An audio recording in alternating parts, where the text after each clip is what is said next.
इस कार्यक्रम के पुण्यार्चक हैं स्वर्गीय श्रीमान सेठ माणिकलाल उगरचंद शाह एवं स्वर्गीय श्रीमती विमल श्री माणिकलाल शाह की पुण्य स्मृति में पुत्र पुत्रवधू पौत्र पौत्री बेटी दामाद एवं समस्त शाह परिवार। ओम नमः सिद्धिभ्यो नमः श्रीवर्धमानाय निर्धूत कलिलात्मनि सालोकानां त्रिलोकानां यद् विद्यादर्पणायति यद् विद्यादर्पणायति। पंच परमेष्टि भगवान की परम पूज्य आचार्य भगवंत गुरुवर विशुद्ध सागर जी मुनि महाराज की, परम पूज्य मुनि श्री सुप्रभ सागर जी महाराज की, समीचीन विकल्पों का सम्यक समाधान, सम्यक ज्ञान की वह अनूठी विधा जिसके माध्यम से हम सभी अपने उन अनेकानेक समीचीन विकल्पों का सम्यक समाधान आगम के परिप्रेक्ष्य में प्रतिदिन प्राप्त कर रहे हैं, जो निश्चित ही हमारे मन को निर्विकल्पता की ओर ले जाने वाले हैं। ये निर्ग्रंथों का ही उपकार है कि उन्होंने हमें वह अनूठी विधा प्रदान की, समीचीन विकल्पों का सम्यक समाधान, जिसके माध्यम से हम निश्चित ही अपने आत्म कल्याण का मार्ग प्राप्त कर सकते हैं। उस अनुकंपा में ही जैसा कि आपको विदित ही है कि परम पूज्य मुनि श्री सुप्रभ सागर जी महाराज सत्संग का मंगल विहार बानपुर पंचकल्याणक गजत महोत्सव के लिए चल रहा है, और आज बिहार के करते हुए भी परम पूज्य मुनि श्री ने अपने अनमोल समय में से समय निकाल करके और इस सम्यक समाधान रूपी अनूठी विधा को हम सबको प्रदान किया है। प्रारंभ करते हैं आज का सम्यक समाधान, और आज के पहले विकल्प के लिए श्रीमती उषा जैन विदिशा मध्य प्रदेश से महाराज श्री के चरणों में बारंबार नमोस्तु निवेदित करते हुए अपना समीचीन विकल्प रख रहे हैं कि महाराज जी कदली घात का क्या अभिप्राय है। हमारे समीचीन विकल्प का सम्यक समाधान करने की अनुकंपा करें। नमोस्तु महाराज जी, नमोस्तु। ओम नमः सिद्धम। परम पूज्य आचार्य भगवान गुरुवर विशुद्ध सागर जी महाराज की,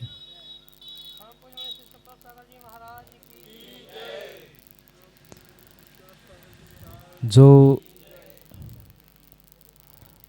कदली घात मरण का व्याख्यान आगम ग्रंथों में प्राप्त होता है, वह पूर्ण रूप से अकाल मरण का ही पर्यायवाची नाम कहा जाता है। जैसे जो नियत आयु है, उस नियत आयु को भोगने के पूर्व ही जब जीव की मृत्यु होती है, ऐसे उस मृत्यु को अकाल मरण कहा जाता है। माना कि किसी की 50 वर्ष की आयु थी और 50 वर्ष की आयु होने पर भी कुछ ऐसे निमित्त मिले, चाहे अंतरंग निमित्त हो, बहिरंग निमित्त हो, विष खाना, रक्त का स्राव बंद हो जाना, रक्त बनना समाप्त हो जाना, ऐसे अनेकानेक जो कारण बताए गए हैं, उन कारणों के निमित्त से अचानक जो 50 वर्ष की आयु है वह 40 वर्ष में ही समाप्त हो जाना, बचे हुए 10 वर्ष की आयु वह अंतर मुहूर्त में ही भोग कर नष्ट कर लेते हैं। ऐसा जो मृत्यु का कार्य हुआ करता है या ये मृत्यु हुआ करती है, उससे ही आचार्य भगवंतों ने आगम के परिप्रेक्ष्य में अकाल मरण कहा है, और अकाल मरण का ही पर्यायवाची नाम कदली घात मरण भी कहा जाता है। कदली यानी केला। जैसे केले की पेड़ को अगर आपने देखा होगा तो वह केले का पेड़ भी कोई ऐसा नियत समय नहीं होता कि उसका घात या उसकी समाप्ति कब हो। अचानक से ही वह टूटकर सूखकर बिखर जाता है। जैसे वह केले की वनस्पति, केले के पेड़ का कार्य देखने में आता है, ऐसा ही अचानक से जो काल के पूर्व ही मृत्यु को प्राप्त होने का प्रयोजन या होने का कार्य लिखा गया है, वही वास्तव में कदली घात मरण के रूप में स्वीकार करना होगा। सामान्य अर्थ है कदली यानी केला, घात यानी नष्ट होना। जैसे ही केले का पेड़ स्वयं अपने आप अचानक से ही नष्ट होता है, बिल्कुल ऐसा ही जो अकाल मरण को प्राप्त होता है, उस अकाल मरण के निमित्त से ही उस अकाल मरण को ही पर्यायवाची रूप में कदली घात के निमित्त से कहा जाता है, जो कि आगम में कई स्थानों पर आचार्य भगवान ने कहा है। उसके कारण उसके प्रक्रिया आदि सब कुछ आगम के परिप्रेक्ष्य में विस्तार से आपको समझनी होगी। यही आपके लिए सम्यक समाधान। जी, अंकिता जैन छतरपुर मध्य प्रदेश से महाराज जी के चरणों में बारंबार नमोस्तु निवेदित करते हुए अपना समीचीन विकल्प रख रहे हैं कि महाराज जी, जब किसी साधु की हम पूजा करते हैं तो उनकी स्थापना तो करते हैं, परंतु पूजन के बाद विसर्जन नहीं करते, ऐसा क्यों? हमारे समीचीन विकल्प का सम्यक समाधान करने की अनुकंपा करें। नमोस्तु महाराज जी, नमोस्तु। चाहे भगवान की पूजा करो, चाहे जिनवाणी की करो या गुरु की पूजा करो, प्रत्येक समय में जहाँ पूजा की जाती है, पूजा के पूर्व स्थापना करना आवश्यक होती है, क्योंकि स्थापना को पूजा का एक अंग कहा जाता है। और ऐसे उस पूजा के अंग में जहाँ स्थापना आवश्यक है, वहाँ पूर्ण रूप से स्थापना के उपरांत नियम से कहीं न कहीं वहाँ पर उसका निष्ठापन करना, जिसे विसर्जन करना कहा जाता है, वह भी करना आवश्यक ही हुआ करता है। पर अक्सर ये देखने में आता है कि भगवान की पूजा करने के बाद तो बहुत सारे लोग स्थापना का विसर्जन करते हैं, पर साधु की, गुरु की पूजा के बाद विसर्जन आदि नहीं करते। ये कहीं न कहीं उनकी भूल है, कहीं न कहीं उनकी व्यक्तिगत कमी है। कायदा तो यही था कि उनको पूर्ण रूप से ऐसा कार्य करना ही चाहिए था, क्योंकि स्थापना की है, वहाँ पर विसर्जन भी आवश्यक है। इसलिए उस विसर्जन को प्राप्त करने से ही उस पूजा का समापन व्यवस्थित होता है। कोई भूलकर चौके में या अन्यत्र किसी स्थानों पर अगर पूजा के उपरांत उस स्थापना का विसर्जन नहीं कर पा रहा है, तो वह उसकी व्यक्तिगत गलती है। पर आगम में स्पष्ट लिखा है कि विसर्जन करना आवश्यक ही नहीं, अनिवार्य है। इसलिए देव, शास्त्र, गुरु किसी की भी पूजा करे, वहाँ पर नियम से स्थापना का विसर्जन करना आवश्यक है। यही आपके लिए सम्यक समाधान। श्रीमती रूपाली जैन झाईपुर विदिशा मध्य प्रदेश से महाराज जी के चरणों में बारंबार नमोस्तु निवेदित करते हुए अपना समीचीन विकल्प रख रहे हैं कि महाराज जी, जो शांति विधान की जो जाप रहती है, ओम ह्रीम जगत शांति कराए, श्री शांति नाथाय, सर्व शांति कुरु कुरु स्वाहा या नमः, इस जाप को घर पर कर सकते हैं क्या? हमारे समीचीन विकल्प का सम्यक समाधान करने की अनुकंपा करें। नमोस्तु महाराज जी, नमोस्तु। जो मंत्र होते हैं, उन मंत्रों को हमें स्थान, अपना कार्य आदि को समझते हुए ही पूर्ण रूप से क्रियान्वित करने की आवश्यकता होती है। ऐसा मंत्र संहिता आदि ग्रंथों में उल्लेख प्राप्त होता है। जब हम कुछ चढ़ाते हुए मंत्र बोलते हैं, वहाँ पर स्वाहा करना पड़ता है, कहना पड़ता है। और अन्य स्थानों में जहाँ नमस्कार आदि किया जाता है, वहाँ पर मात्र नमः शब्द से काम चल सकता है। कहने का तात्पर्य इतना है, चाहे शांति विधान के मंत्र हो या अन्य भी कोई मंत्र हो, वहाँ अगर आप मंदिर में बैठकर या घर में भी आहुति के साथ या कोई द्रव्य, पुष्प आदि चढ़ाते हुए मंत्र पढ़ रहे हैं, तो वहाँ आप स्वाहा कर सकते हैं। उसमें कोई भी दोष नहीं है। चाहे घर हो, चाहे मंदिर हो, चाहे कोई स्थान हो, वहाँ आप स्वाहा करके द्रव्य विसर्जन करते हुए कर रहे हैं तो कोई दोष नहीं है। पर द्रव्य का विसर्जन नहीं हो रहा है, मतलब द्रव्य नहीं चढ़ाई जा रही है, पुष्पांजलि नहीं की जा रही है, हवन में आहुति या धूप आदि नहीं खी जा रही है, तो वहाँ पर मात्र नमः कहने से काम हो सकता है। पर ये भी ध्यान रखें कि क्वचित कदाचित नमः की जगह स्वाहा बोल दिया, स्वाहा की जगह नमः बोल दिया, तो किसी भी प्रकार से कोई पाप लगने वाला नहीं है। पर ये अभिप्राय उन क्रियाओं को लेकर ही समझाया जाता है कि वहाँ जहाँ विसर्जन किसी द्रव्य का होता है, वहाँ स्वाहा बोला जाता है, और जहाँ मात्र नमस्कार अर्थ में या मंत्रों की आराधना मात्र पढ़ने के रूप में मंत्र पढ़े जा रहे हैं, तो मात्र मंत्रों के लिए वहाँ नमः कहा जाएगा तो पर्याप्त होता है। ये ध्यान रखते हुए ही घर हो, मंदिर हो, अगर चढ़ा के हम कुछ कार्य कर रहे हैं तो पूर्ण रूप से हम स्वाहा कह दे, और नहीं बिना चढ़ाए मात्र मंत्र का उच्चारण कर रहे हैं तो वहाँ नमः पढ़ते हुए मंत्रों को पूर्ण किया जाए। अगर ऊपर नीचे उल्टा सीधा भी हो गया तो उसमें भी कोई दोष नहीं है। यही आपके लिए सम्यक समाधान। ऋचा जैन भोपाल मध्य प्रदेश से महाराज श्री के चरणों में बारंबार नमोस्तु निवेदित करते हुए अपना समीचीन विकल्प रख रहे हैं कि महाराज जी, हमें दीपावली पर घर में अष्टद्रव्य से गौतम गणधर स्वामी की पूजन करनी चाहिए या नहीं, या केवल मंदिर में ही अष्टद्रव्य से पूजन करना चाहिए। हमारे समीचीन विकल्प का सम्यक समाधान करने की अनुकंपा करें। नमोस्तु महाराज जी, नमोस्तु।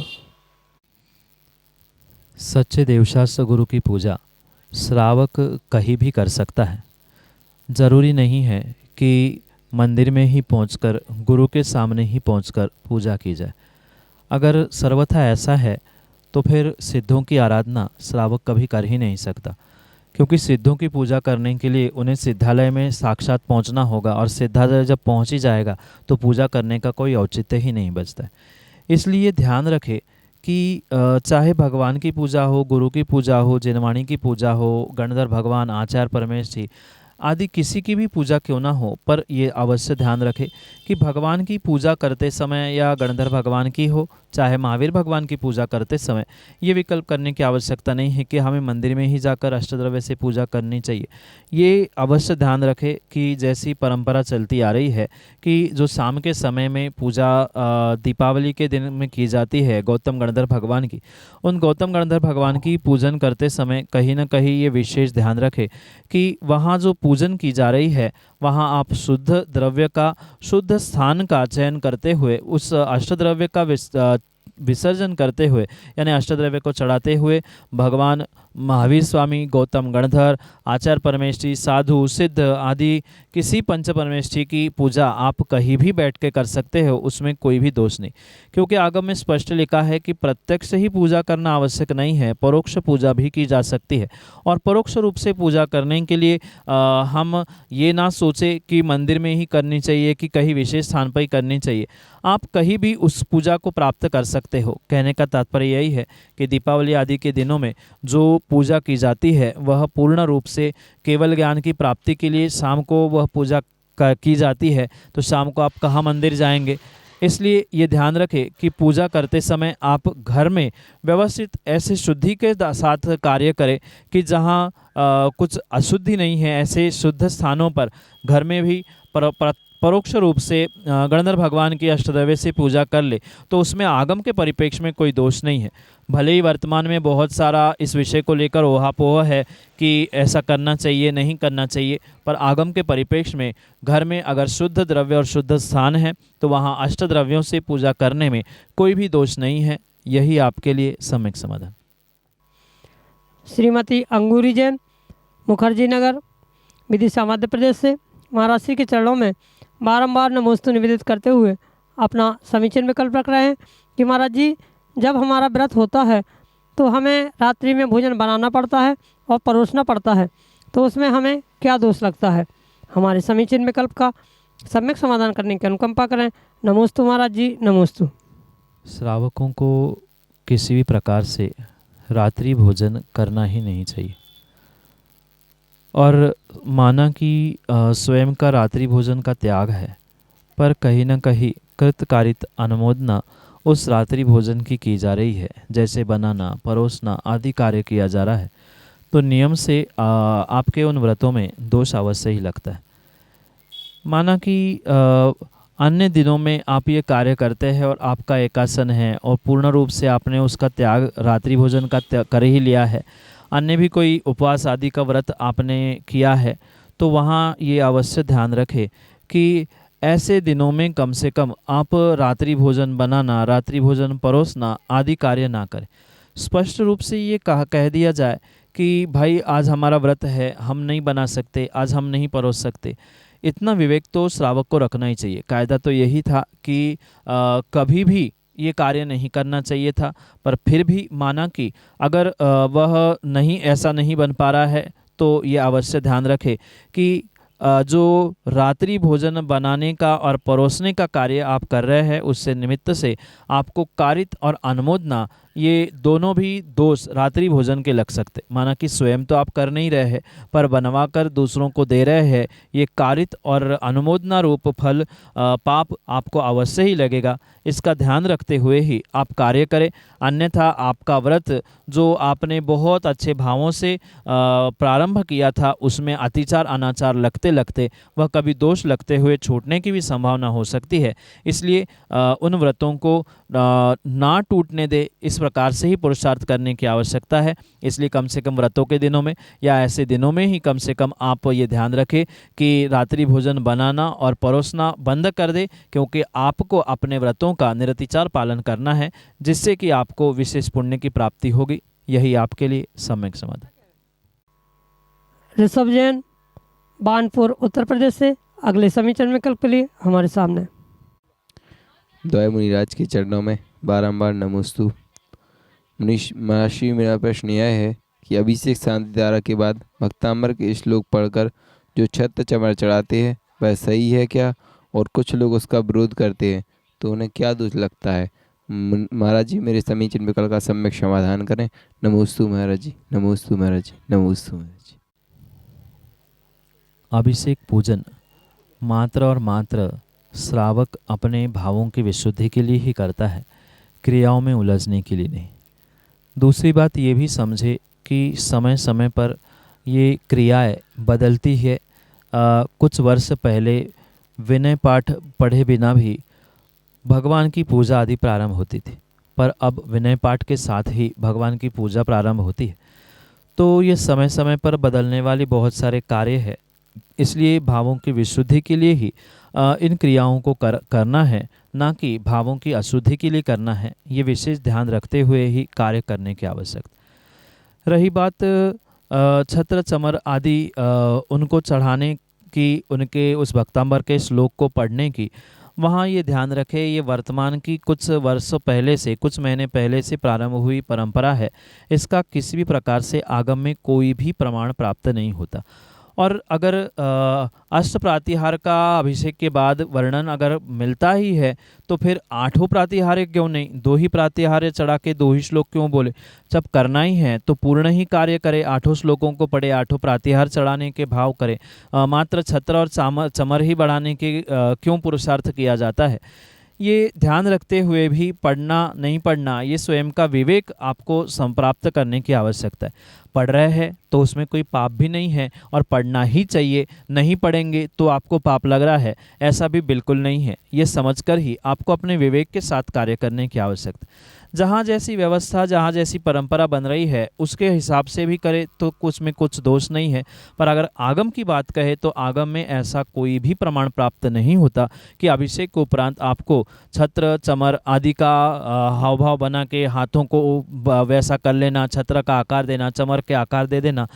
या वर्तमान में बहुत सारे स्थानों पर देखने में आ रहा है कि चांदी के छत्र और चमर बनाए जाते हैं, रोज़ उसे ढुराओ, पन्ने में रख लो और घर ले जाओ। तो ये भी कोई आगम की व्यवस्था नहीं है। एक बार जो छत्र चमर चढ़ा दिए, वो पुनः प्रयोग में लाए जा रहे हैं तो कहीं ना कहीं निर्माल्य के दोष से ही वह युक्त होते हैं।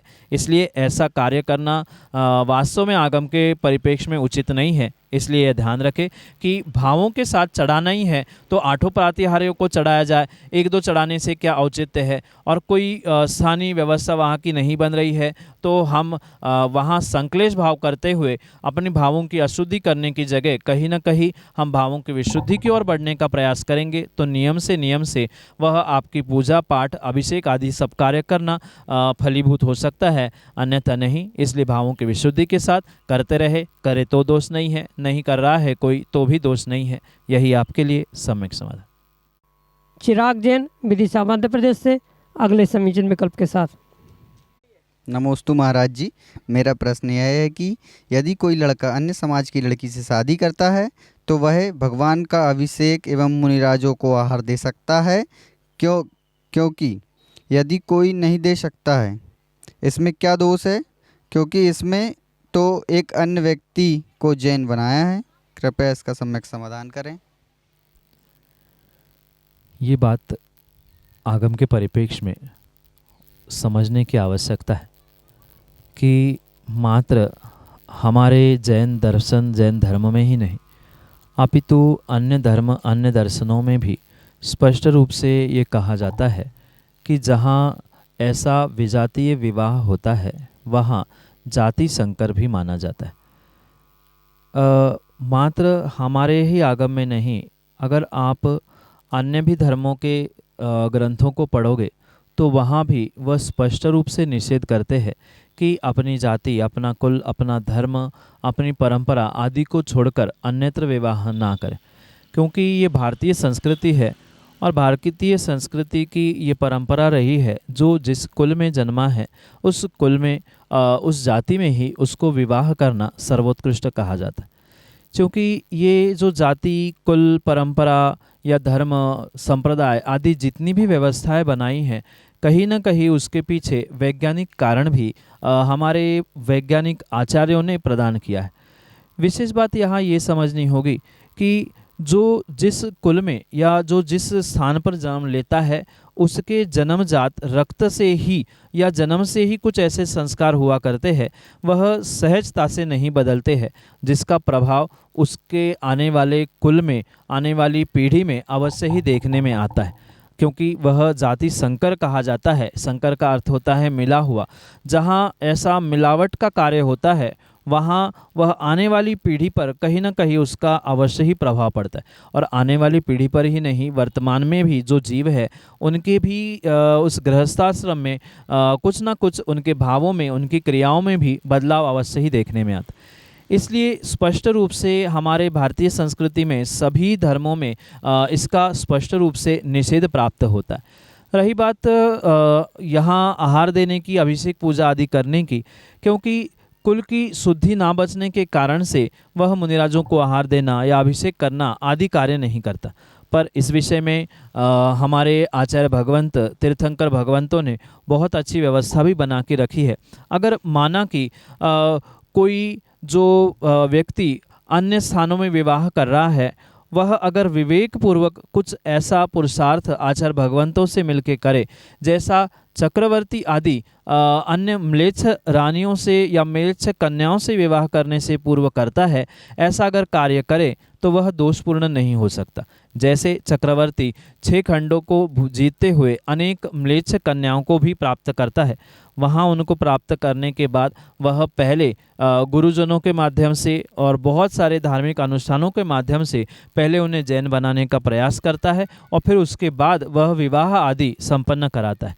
अगर ऐसा कार्य किसी धर्म या गुरु या धर्म प्रतिष्ठान आदि आदि के क्रियाओं के द्वारा या जो धर्माचार्य कहे जाते हैं, श्रावकाचार्य कहे जाते हैं, उनके माध्यम से प्रतिष्ठाचार्य हो चाहे दिगंबर आचार्य हो, इनके माध्यम से अगर कार्य किया है तो उसमें दोष नहीं है। पर ये ध्यान रखें कि कहीं न कहीं भावों की परिणति जो जहाँ से आता है उसके वैसे संस्कार रहते ही रहते हैं, और वह प्रभाव कहीं न कहीं भगवान का अभिषेक करते हुए या गुरु को दान देते हुए वह आने वाली पीढ़ी में या उनमें भी प्राप्त होने की संभावना होती है। इन्हीं कारणों से ही उसका स्पष्ट रूप से निषेध प्राप्त हमारे ही नहीं सभी धर्मों में भी होता है। इसका विवेक रखते हुए ही कार्य करें। इसके अलावा भी जो महान आचार्य भगवंत वर्तमान में इस धरती पर विराजमान है, उनके पास पहुंचकर उनसे चर्चा करते हुए उनके प्रायश्चित आदि आदि से आप अपनी इस समस्या का या उन भक्तों को, उन जीवों को इस समस्या का समाधान करने की आवश्यकता है, जिसके माध्यम से उनके लिए कोई ना कोई धर्म का मार्ग अवश्य ही उन दिगंबर आचार्य भगवंतों से आपको अवश्य ही प्राप्त हो सकता है। ऐसा ही कार्य हर व्यक्ति को करना चाहिए। जो धर्म वृद्धि का प्रयास कर रहा है तो पहले उसे वैसा धर्मात्मा बनाकर अगर करेगा तो वह उसका कार्य उचित है। बाद में क्या होता है क्या नहीं होता है वह दिगंबर आचार्य महान गुरु ही बता सकते हैं, जो उनके पास पहुंचकर ही आपको उसका समाधान प्राप्त करने की आवश्यकता है। यही आपके लिए सम्यक समाधान। जय जन बंधु, हम सभी लाभ ले रहे थे लोकप्रिय कार्यक्रम सम्यक समाधान का। प्रतिदिन यह कार्यक्रम 5:13 पे यूट्यूब चैनल सुप्रभ उवाच के माध्यम से प्रसारित होता है। मुनिषी का नाम सुप्रभ सागर जी, उससे सुप्रभ और वाणी का पर्यायवाची नाम उवाच, सुप्रभ उवाच यह यूट्यूब चैनल का नाम है। आप यूट्यूब चैनल के माध्यम से यह कार्यक्रम प्रतिदिन 5:13 पे देख सकते हैं। प्रतिदिन ठीक 4 बजे आदिनाथ टीवी चैनल पे भी यह कार्यक्रम का प्रसारण होता है। याद रहे आदिना टीवी चैनल एक नया टीवी चैनल लॉन्च हुआ है, उसके माध्यम से भी ठीक दोपहर को 4 बजे इस कार्यक्रम का प्रसारण होता है। आप सभी लोग घर बैठे टीवी के माध्यम से भी सम्यक समाधान का लाभ ले सकते हैं। घर बैठे मुनीषी के प्रवचन का लाभ लेते हुए सुक्ति मुक्तावली इस ग्रंथ का स्वाध्याय भी कर सकते हैं। प्रतिदिन 2:30 पे आदिना टीवी चैनल के माध्यम से भी मुनीषी के प्रवचन प्रसारित होते हैं। आप सभी लोग घर बैठे टीवी के माध्यम से आदिना टीवी चैनल के माध्यम से मुनीषी के प्रवचन का लाभ ले सकते हैं। अगर आप इस कार्यक्रम से जुड़ना चाहते हो और कार्यक्रम के माध्यम से अपने विकल्पों का सम्यक समाधान प्राप्त करना चाहते हो तो नीचे पट्टी पे, स्क्रॉल पे या डिस्प्ले पे हमारे नंबर चल रहे हैं, उसके माध्यम से आप हम तक संपर्क करते हुए अपने विकल्प भेज सकते हैं। आपकी सुविधा के लिए मैं नंबर दोहराता हूँ 8707548811। यह व्हाट्सएप का नंबर है। इस व्हाट्सएप के नंबर पे अपना विकल्प आप व्हाट्सएप कर सकते हैं और उस विकल्पों को एकत्रित करके मुनीषी तक पहुंचाते हुए उस विकल्पों का सम्यक समाधान हम सभी लोग प्राप्त कर सकते हैं। आज के लिए इतना ही। मुनीषी के चरणों में कोटिशा नमोस्तु करते हुए आज के सम्यक समाधान कार्यक्रम को यहीं पे विराम देते हैं। नमोस्तु नमोस्तु नमोस्तु। इस कार्यक्रम के पुण्यार्जक थे स्वर्गीय श्रीमान सेठ माणिकलाल उगरचंद शाह एवं स्वर्गीय श्रीमती विमल श्री माणिकलाल शाह की पुण्य स्मृति में पुत्र पुत्रवधू, पौत्र पौत्री, बेटी दामाद एवं समस्त शाह परिवार।